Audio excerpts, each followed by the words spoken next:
Let me tell you about a man who had everything and lost it all in one night. Ethan Cole sat across from his wife Sienna at their anniversary dinner. 5 years of marriage. The restaurant glowed with candlelight. Wine sparkled in crystal glasses. Soft music played in the background. But something felt wrong.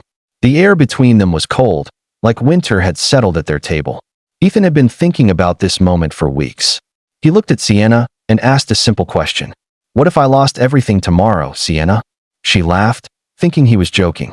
But before she could answer, his phone buzzed on the table. One message, then another, then 5 more. Ethan's face turned pale as he read the words. His company had been hacked. Bank accounts frozen. Everything gone. He looked up at his wife, hoping for comfort, for her hand reaching across the table. But Sienna's first words were not what he expected. "What about the house?" she asked. That question cut deeper than any financial loss ever could. Ethan told no one the truth about what happened that night. Not his board members. Not the media. Not even his best friend Adrian.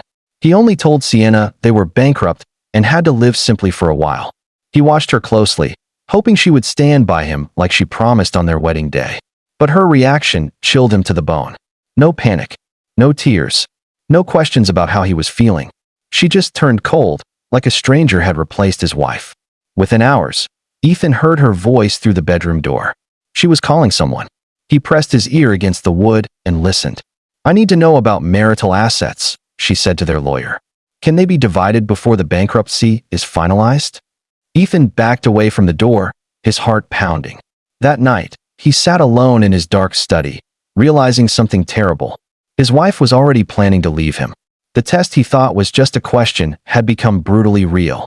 Morning light found Ethan still sitting in his office, exhausted and afraid. The walls that once echoed with power now felt like a tomb. Clara, his housekeeper, knocked softly on the door. She had worked for his family since Ethan was young, more like a mother than an employee. She brought him coffee with shaking hands and would not meet his eyes. "Sir," she whispered, "I need to tell you something." Ethan waited, already knowing it would hurt. "Miss Sienna asked the movers to come today. She wants them to start packing your things from the bedroom." The coffee cup nearly slipped from Ethan's hands. He called Adrian, his best friend since college, desperate for one voice he could trust. But when Adrian answered, something in his tone felt wrong. Too calm, too controlled, almost like he was pleased. As Ethan hung up, Clara handed him an envelope with trembling fingers. "I found this behind Miss Sienna's vanity," she said quietly. Inside was a single name, Nathan Ross, his greatest rival. Adrian arrived at the mansion within an hour, wearing concern on his face like a mask. He gripped Ethan's shoulder and promised to help however he could. He talked about lawyers and investors and strategies for rebuilding. His words sounded right, but his eyes looked hungry. That evening, Ethan pretended to sleep in his office while Adrian made phone calls down the hall. The walls were thin enough to hear voices, but not words. So Ethan crept closer, pressing his ear against the door. "The board is ready," Adrian said to someone on the phone. "Once Ethan is officially out, we move forward with the takeover. Nathan has the funds waiting." Ethan felt the world tilt beneath his feet. His oldest friend, his business partner, the man who stood beside him at his wedding. All a lie. Ethan quietly returned to his office and deleted Adrian's access to company systems. But as he worked, a worse thought struck him. Adrian could not have done this alone. Someone had given him the keys to everything. Ethan returned home at midnight to find half of Sienna's closet empty. Her dresses were gone. Her shoes missing. The makeup she wore every morning had vanished from the bathroom counter. On the nightstand beside their bed sat her wedding ring, the diamond catching moonlight like a tiny star. Beside it lay a folded note in her handwriting. Ethan picked it up with trembling fingers and read the words. "I can't live in ruins." For words that destroyed 5 years of marriage. He sat on the edge of their bed, holding the ring, trying to remember the woman he thought he married. She had cried when he proposed, real tears streaming down her face. Or had those been lies too? Clara found him there an hour later, still holding the ring, still trying to understand. She held out another envelope, her face pale with worry. "I found this behind her vanity when I was cleaning." It was taped to the back. Inside was a contract with Nathan Ross's company name printed at the top. The contract offered Sienna shares worth millions in Nathan Ross's company, all dated 3 weeks before Ethan's world collapsed. The words swam before his eyes as he read them again and again. Nathan Ross had been his rival for years, always one step behind in every deal, every innovation. Now Ethan understood why Nathan was smiling in those business magazines. He had not just destroyed Ethan's company. He had bought his wife. The contract said Sienna would receive shares and a board position in exchange for providing internal corporate intelligence. Ethan's hands crumpled the paper. She had been spying on him in their own home. Every business conversation at dinner. Every strategy meeting he reviewed at breakfast. Every private call she overheard while he worked in his study.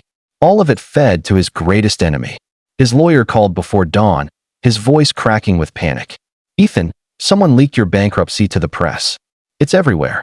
They're calling you a fraud. Ethan walked to the window and saw reporters gathering at his gate. The headlines were brutal and fast. Tech billionaire's empire crumbles overnight. Cole Technologies faces fraud investigation. Ethan Cole, genius or con artist? People he had known for decades suddenly could not remember his name. Former allies sent brief, cold messages, or none at all. Board members resigned. Investors pulled out their money. Then Ethan saw the magazine cover that made him feel sick. Sienna stood beside Nathan Ross at some charity event, both dressed in expensive clothes, both smiling like they owned the world. The caption read, "New power couple emerges in tech world." She looked happy, radiant, nothing like the woman who left her wedding ring on his nightstand. Clara brought him food he could not eat. She sat across from him, her hands folded tightly in her lap. "I should have told you sooner," she finally said. "I saw them together. Miss Sienna and Mr. Ross. Weeks before everything fell apart. They met at a cafe downtown." Her voice broke. "I'm so sorry, sir." Ethan spent 3 days searching his office for anything Adrian might have left behind. He went through drawers, filing cabinets, boxes of old contracts. In the bottom drawer of Adrian's desk, beneath forgotten papers, he found a flash drive taped to the underside. It was labeled Project Seraph in Adrian's handwriting. Ethan's blood ran cold. Project Seraph was his secret. The next generation of security technology that would have made Cole Technologies unstoppable. He plugged the drive into his laptop with shaking hands. Inside were complete blueprints, programming code, and marketing strategies. Everything had been copied and rebranded under Nathan Ross's company name. They planned to launch it as their own invention. But the worst discovery waited at the bottom of the file list. An audio recording, dated 2 months ago. Ethan clicked play. Sienna's voice filled his empty office, calm and cold. "Make sure Ethan never finds out about the offshore accounts. If he traces the money back to us, everything falls apart." 9. Ethan sat in darkness after hearing that recording. Rage and grief fought inside his chest like two wolves tearing at each other. He thought about giving up, about disappearing, about letting them win. Then something shifted. The pain turned hard and sharp. He stood up, wiped his face, and made a decision. They thought he was finished. They thought he would curl up and die. They were wrong. The next morning, Ethan sold his last car. He moved into a small apartment across town where no one would recognize him. He started calling engineers who had not abandoned him. Young, hungry programmers who believed in the work more than the money. They met in coffee shops and public libraries, rebuilding Project Seraph from memory and backup files his enemies did not know existed. On the third night in his new place, Clara called him. Her voice shook with fear. "Someone has been watching your apartment. A black SUV. It sits across the street every night after dark." Ethan looked out his window and saw it there, waiting. The black SUV followed Ethan everywhere for 5 days. Outside the library where he worked. Parked near the coffee shop where he met his engineers. Following 3 cars behind him in traffic. On the 6th day, Ethan decided he was done being afraid. When the SUV pulled up outside his apartment that evening, he walked straight toward it. His heart hammered in his chest, but his steps stayed steady. He knocked on the driver's window. It rolled down slowly. Sienna sat behind the wheel. She looked different. Thinner. Her eyes had dark circles beneath them. They stared at each other for a long moment. "You don't understand everything," she finally said. Her voice sounded nothing like the confident woman in that audio recording. It sounded broken. She reached across the passenger seat and picked up a flash drive. Then she dropped it in Ethan's lap through the open window. Before he could speak, before he could ask any questions, she drove away. The tires screeched against the road as she disappeared into the night. The new flash drive contained security footage from his mansion. Ethan recognized every room. The entrance hall, the living room, his private study. The timestamps showed dates from weeks before his company collapsed. On the screen, Nathan Ross moved through Ethan's home like he owned it. He sat at Ethan's desk, opened his files, photographed his documents. The sight made Ethan feel sick. But the real shock came when he turned on the audio. Nathan's voice echoed through Ethan's headphones, talking to someone off camera. "Once she signs the papers transferring the intelligence, we'll cut her loose too," Nathan said. "She's useful now, but liabilities don't get to keep their shares." Adrian's laugh answered him. "Sienna actually thinks she's becoming a partner. It's almost sad how much she trusts us." Ethan sat frozen, staring at the screen. They had used Sienna, just like she had used him. Or had she? Everything he thought he knew was turning upside down. Maybe Sienna was not the real enemy. Maybe she was another victim. Ethan called Sienna's number 20 times. Every call went straight to voicemail. He drove to the apartment address he had tracked down, but the landlord said she had not been there in 3 days. Her phone was off. Her credit cards had not been used. Clara met him outside with fear carved into her face. "No one has seen her, sir. It's like she vanished." Ethan felt panic replace his anger. Whatever Sienna had done, she was still his wife. Still the woman he promised to protect. Adrian and Nathan had used both of them like chess pieces. Now Sienna had discovered their plan to betray her, and she had disappeared. Ethan filed a missing person report, but the police seemed uninterested. "Just rich people's drama," they said. Then Clara called him at 2 in the morning, her voice barely above a whisper. "I went to that apartment myself. I had a bad feeling. The door was unlocked." She took a shaking breath. "There's blood on the carpet, and a message written on the bathroom mirror." Ethan reached Sienna's apartment before the police arrived. The door hung crooked on broken hinges. Inside, furniture lay overturned like a tornado had torn through the rooms. Papers scattered everywhere. And on the beige carpet, a dark stain that made Ethan's stomach turn. The bathroom mirror held a message written in red lipstick. The letters dripped down like blood. She knew too much. Ethan stood frozen while Clara called the police again. His phone buzzed with a text from an unknown number. "Meet me at Pier 17. Midnight. Come alone, or you'll never see her again." Clara grabbed his arm when he showed her the message. "Don't go," she begged. "It's obviously a trap." But Ethan had no choice. Sienna was out there somewhere, bleeding and terrified. Because of him. Because he had tested her loyalty and pushed her into the arms of his enemies. He arrived at Pier 17 20 minutes early. The river wind cut through his jacket like knives. The dock stretched empty and dark. Then he heard footsteps behind him. Sienna emerged from the shadows, and Ethan barely recognized her. A dark bruise covered her left cheek. Her lip was split and swollen. She walked with a limp, one arm wrapped protectively around her ribs. "Sienna," Ethan breathed, moving toward her. She held up her hand, stopping him where he stood. "Don't. Just listen." Her voice cracked. "Nathan threatened my family. My mother. My little brother. He said if I didn't spy on you, he would destroy them. He had photographs of them. He knew where my brother went to school, what time he walked home, everything." Tears ran down her bruised face. "I tried to protect everyone. You, them, myself. I thought if I played along, I could find proof and expose Nathan. But I was wrong. So wrong." She pulled documents from inside her jacket with shaking hands. "Adrian has been stealing from your company for 2 years. Fake vendor accounts. Offshore shells. He took $40 million and made it look like you did it. This is the proof." She handed him the papers. "I'm sorry, Ethan. For everything." They spent the next week working in secret, using Clara's basement as their headquarters. Sienna knew Adrian and Nathan's meeting schedules because she had been part of their plans. She had recorded conversations on her phone, copied files they thought she deleted, documented every crime they committed. Together, Ethan and Sienna planned to upload everything during the next board meeting. They would expose Adrian and Nathan in front of investors and media cameras. The night before the meeting, they set up hidden recording devices in the conference room where Adrian and Nathan would finalize their takeover plans. Everything was ready. Then Ethan's phone rang. One of his loyal engineers, voice shaking with panic. "Someone leak. Your location. I just overheard Adrian on a call. He knows where you are." Ethan looked at Sienna. Her face went pale. They grabbed the evidence files and ran for the back exit of Clara's house. But they were already too late. Car doors slammed outside. Heavy footsteps pounded toward the building. Then smoke began pouring under the basement door, thick and black. Someone had set the house on fire. Flames climbed the walls as smoke filled the basement. Sienna pulled her shirt over her mouth, coughing hard. She grabbed Ethan's arm and dragged him toward a small window she had noticed days ago. They were halfway there when a burning wooden beam crashed from the ceiling. It missed Ethan by inches, but he stumbled backward toward a wall of fire.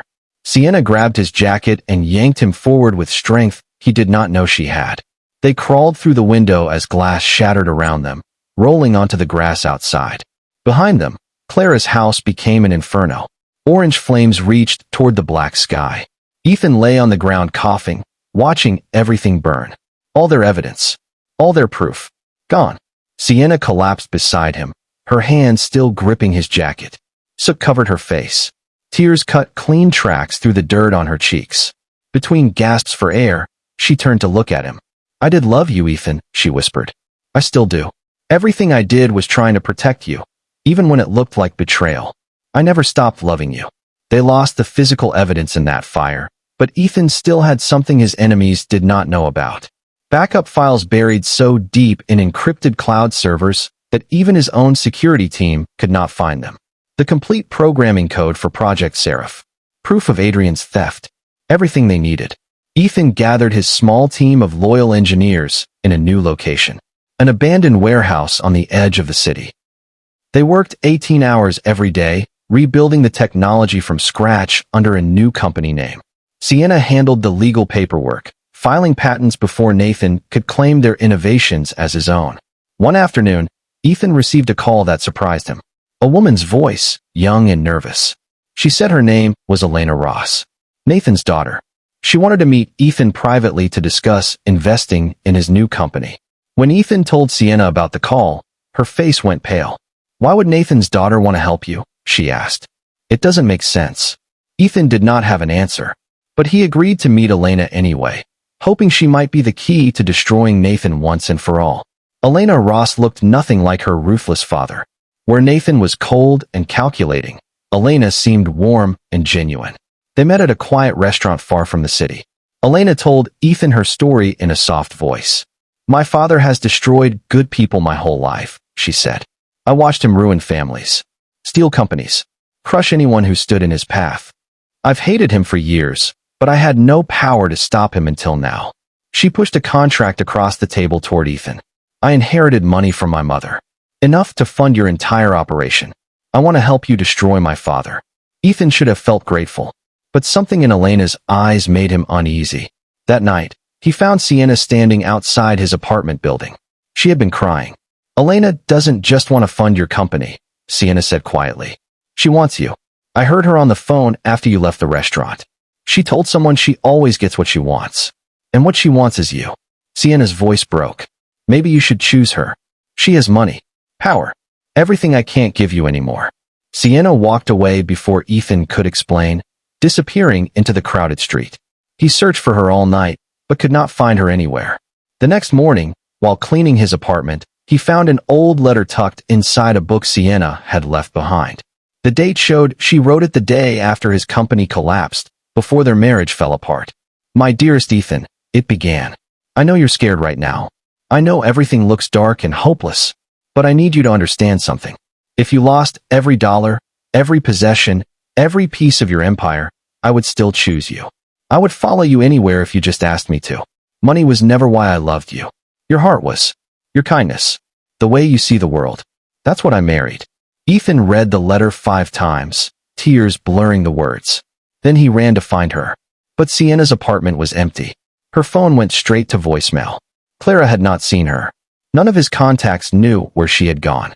Then a video message appeared on Ethan's phone. The image showed Sienna tied to a chair in a dark room, fear filling her eyes. Nathan's face appeared on the screen behind Sienna, smiling like a snake. "Hello, Ethan," he said calmly. "Let's make a deal. I'll give you back your company. Every asset, every patent, every dollar you lost. You can have your empire back and forget this whole mess ever happened." Nathan placed his hand on Sienna's shoulder. She flinched at his touch. "All you have to do is forget about her. Sign these papers. Walk away.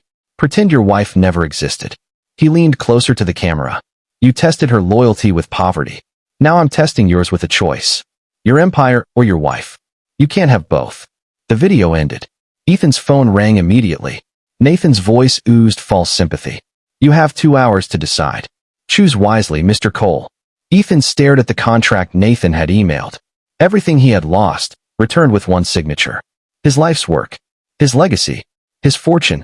All it would cost was Sienna. Ethan made his decision in seconds. He picked up his phone and started recording. Then he called Nathan back and said the words that would change everything.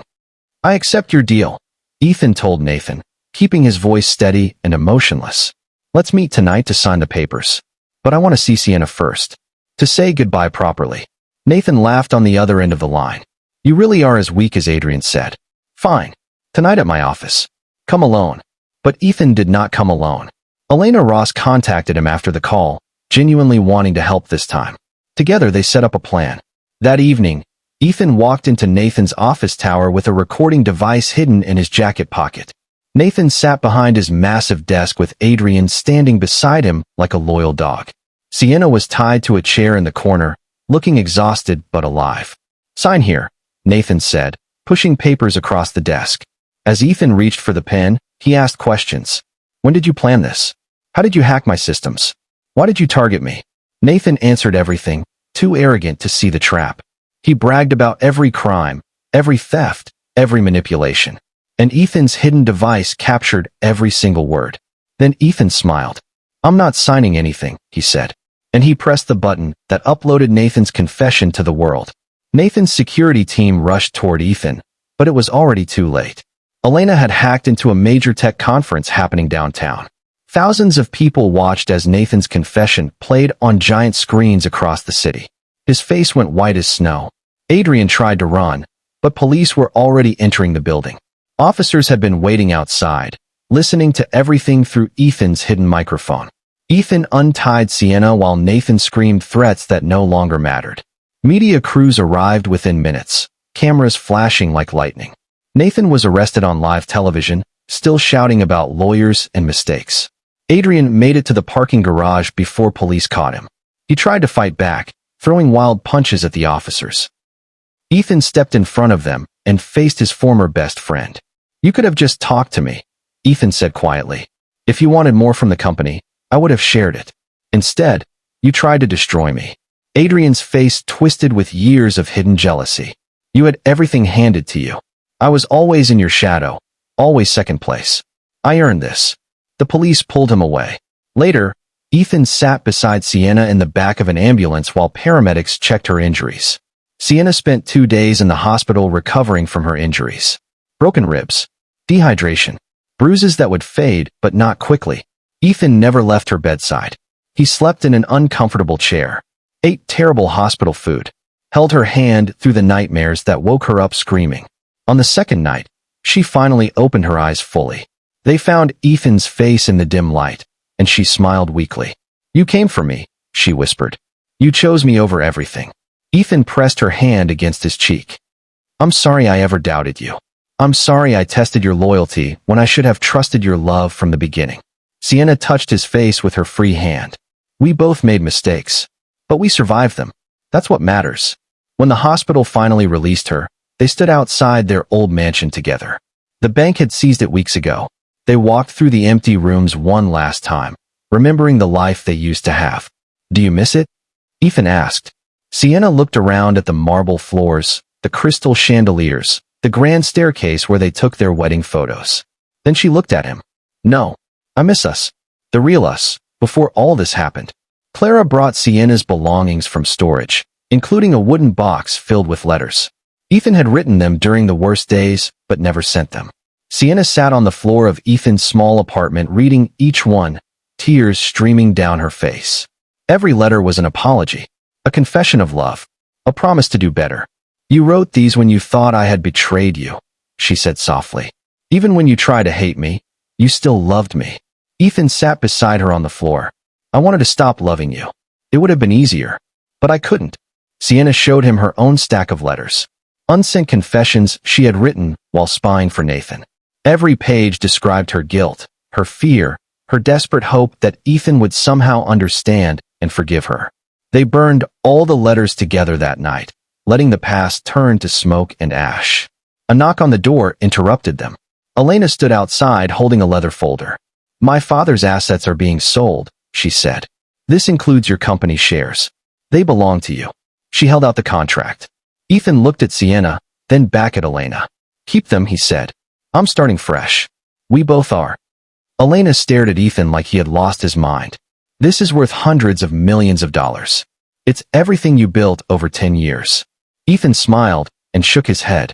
"Everything I built collapsed because I cared more about the empire than the people in it. I won't make that mistake twice." Sienna stood beside him, taking his hand in hers. "We're building something different this time," she said. "Something real and honest." Elena nodded slowly, understanding, replacing her confusion.